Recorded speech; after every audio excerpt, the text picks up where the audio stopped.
He walked past my table 3 times, wouldn't say hi, so I had to get up and say hi to him. So I want to say it was mainly due to me. We are hearing the real story on how Melissa Joan Hart and her husband got together. And we've got the stories that define the week on People in 10.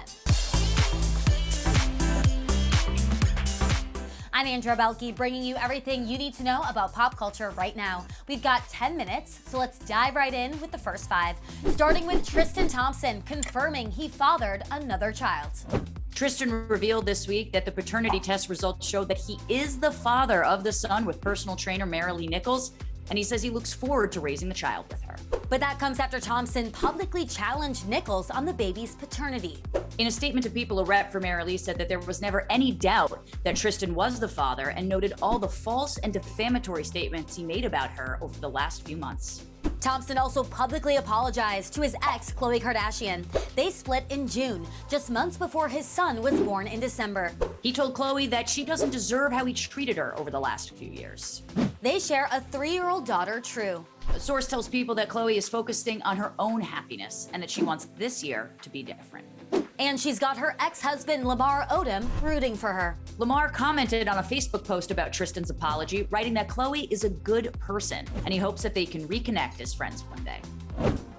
Moving on to a story you've been following closely on People.com. Jeopardy champion Amy Schneider revealed on Twitter Monday that she was robbed over the weekend. She said that she was robbed of her ID, credit cards, and phone. But Schneider, who currently lives in Oakland, California, told her followers she is fine. Schneider has gained recognition in recent weeks for her record-breaking run on Jeopardy. She is the first transgender contestant to reach the game show's Tournament of Champions. She previously told ABC7 that it's important for her to send, quote, a positive message to the nerdy trans girl who wants to be on the show too.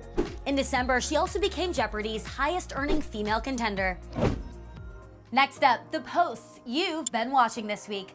Jimmy Fallon revealed his recent COVID diagnosis. Despite being fully vaccinated, he experienced mild symptoms and is already back to work, with some well wishes from famous friends to cheer him on. And Susan Lucci is turning 75 in style, rocking her favorite white strapless swimsuit that we also saw back in March of 2021 and February of 2020, proving age is just a number. Prince William and Kate Middleton dropped their most glamorous photo yet, a behind-the-scenes shot of the couple smiling and holding hands in the back seat before attending the September premiere of the latest Bond movie. Happy New Year to us! And Prince Albert of Monaco's 4 children appeared in a public photo together for the very first time. Jasmine Grimaldi, Albert's 29-year-old daughter from a brief relationship with American Tamara Rotolo, shared the snap as she posed alongside half-siblings 18-year-old Alexandra, who Albert shares with Nicole Coast, and 7-year-olds Jacques and Gabriella, Albert's twins with Princess Charlene. This week's issue of People is an emotional one. First, the life-changing decision that Sweet Valley High star Cynthia Daniel made to donate an egg to her identical twin, Brittany, making her sister's dreams of motherhood after surviving cancer finally come true. We get emotional. It's the bond. It's like we're so intertwined. We're just very close. So everything that's hers is mine and mine's hers. Yeah. So we've always shared everything. So why not our babies? I just feel so blessed to be able to help my sister make her dreams come true. So it's the least I can do for her.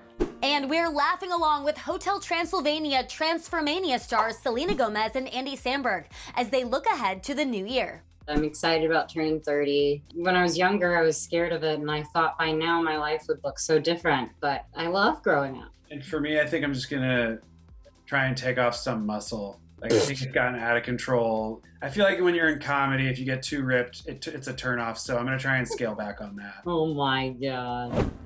And in one of our People cover stories, we're honoring the life of Golden Girl Betty White, who died on December 31st, just weeks before her 100th birthday. White is remembered as not only a TV icon, but an inspiration. We'll never forget her saucy sense of humor. You don't realize how much you care for a man until you see him streaking toward the earth trying to grab a bird. Her activism on behalf of animals, or her touching love story with husband Alan Ludden. Many fan-favorite moments have gone viral this week, including a playful roast of her proposal co-star Sandra Bullock, which has been viewed over 1 million times. With all the wonderful things that have happened to her, isn't it heartening to see how far a girl as plain as she is can go? Ryan Reynolds, who also starred in The Proposal, No ring. No ring. What? No. said the world looks a little different after White's passing, adding that she managed to grow very old and somehow not old enough. White's longtime agent confirmed this week that she died peacefully of natural causes in her sleep at her home. We will never forget Betty. Now let's move on to some screen time. I'm so excited to be joined now by Melissa Joan Hart, whose new podcast, What Women Binge, is available now wherever you listen to podcasts and on YouTube. You're gonna have to watch the very first episode of Clarissa Explains It All. What's that? I mean, we have to talk about it. I don't think I've ever watched it, so I'm gonna watch it. I'm sorry, what? For these final 5 minutes of the show, I'm gonna ask you 5 questions. For question number 1, you have to give me 1 answer. For question number 2, you have to give me 2 answers, and so on. Let's get started. On your new podcast, What Women Binge, you and your co-host Amanda Lee chat about any and all subjects that you and your guests find binge-worthy. Now, you've obviously done so much in the world of TV and movies, so what is one challenge or unexpected joy you found in podcasting? Well, first I thought it was gonna be I didn't have to put on makeup or anything, but the real perk is that I get to sit in one location in my pajamas. We're kind of like in loungewear. We just hang on a sofa and chit chat with our friends. So I think the lack of blocking, memorizing lines, that kind of thing. My homework is to like watch TV shows that people find binge worthy and listen to podcasts and watch movies and stuff. So that's sort of an easier version of homework.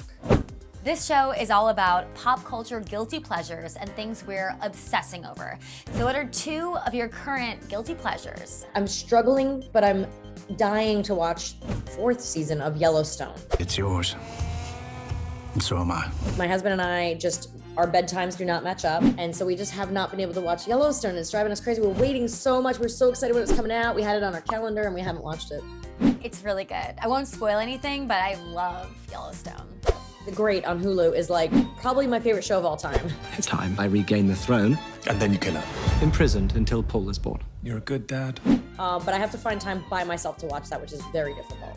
Bonus question 2. I heard that you recently had to learn how to horseback ride for your Lifetime movie Mistletoe on Montana, which is so fun. It got me wondering, what are 2 of the craziest skills you've had to learn for a TV show or movie? I had to learn how to do martial arts for Sabrina. Oh, on the original Sabrina movie, the one with Ryan Reynolds, I had to be a track runner. So I did learn some track skills. Nose to nip or something like that, I think it's supposed to be. Like, it's something like that. There's some cute, like, head to, I don't know. You and your husband, Mark Wilkerson, have 3 sons. I saw your Christmas card on Instagram, and I was shocked how big they are. What are 3 surprising mom experiences that you've had recently? When your child decides to give their friend the gift card you got for their teacher instead of for the teacher. When your child is somehow failing a class but manages to make an A. When your child accidentally says a really funny, very inappropriate word because he doesn't know what it means in a really funny context and you try not to laugh. On episode 1 of What Women Binge, you and Amanda break down Clarissa Explains It All, which was such a hit. And of course, you were in Sabrina the Teenage Witch, which just celebrated its 25th anniversary last year. So what are 4 of your favorite memories from making these classic series? It's funny, I don't actually remember it, but I tap danced with Dick Van Dyke. I know that's super special. I love the travel that it allowed me, the different places in the world I went and worked. Although, for being down under, everything is surprisingly right side up. I remember puking on the set. I remember having the stomach bug like twice, and the crew just supporting me while I stayed, because I had to stay at work. The way they supported me and took care of me while I managed to suffer through it. Oh my gosh, the fact that it helped me meet my husband, right? I mean, the fact that I was able to introduce his band on stage is only because I was acting in a TV show people knew, so they wanted me to introduce the band, so I met the band, so I met my husband. I actually don't know this story. What happened? Who approached who? His band wanted to meet me. He didn't really want to meet me. I mean, he did, but he was shy. He did say hi, and then I kind of like wanted to find him, and I asked my publicist to find him for me. He walked past my table 3 times, wouldn't say hi, so I had to get up and say hi to him. So I want to say it was mainly due to me. He didn't really put in any work. And finally, give me 5 reasons that people should tune into your new podcast, What Women Binge. It's fun. Not just like you went to the store and you bought a werewolf novel. And it's not like Twilight. No, it's weirder than that. It's gonna be guests that you love. And then we'll have so many fun guests. We can't wait for you guys to be there. It's going to be fun behind the scenes stories of not only my work, but theirs. Nobody knows the real story. Well, there it is. Secrets. Now it's out there. We're going to give you some ideas of what to pay attention to in pop culture from now to back when television first started. So the homework was to watch the first episode We of all had to watch. Clarissa Explains It All. And help you know kind of what's binge worthy, I guess. It's feeling a little like they jump ahead. I love it. All right, Melissa, thank you so much for being here. And everyone, be sure to check out What Women Binge, which is available now. All right, time's up. See you next Thursday.